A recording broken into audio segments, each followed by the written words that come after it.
আমার খুব কষ্ট হইতেছে রে বন্ধু। কেন বিস্মন্ডলে কামড় দিছে? তো ঠান্ডাস না হাঁটা যে পর ঠান্ডা এলি বালা করে কো কি তাকে বিনা ফোন দেখতে দে।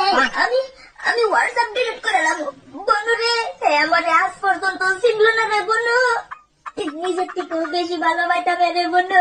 কাদা রাহুল চক্রবর্তী, রাহুল দাস, রাহুল দত্ত, রাহুল দত্ত, রাহুল দত্ত। আচ্ছা বলো আমি একটা দে রেখে রে। কই যাবি তুই? সকালে পেট খারাপ করছিল রে, ওখানে আবার লেপটিন দোষ আমি যাই রেখে দে। শুন মোবাইলটা লেপটিনে লয়া চল, তবু ফোনটা রাখিস না বন্ধু। আমি ডিপ্রেশনে আছি বন্ধু। বান্ধবী হয়ে যদি বান্ধবীর কষ্ট না বুঝস তাহলে এইটা বান্ধবীর একটা লাভ নাই। হ্যাঁ ঠিক আছে রেখে দে ঠিক আছে।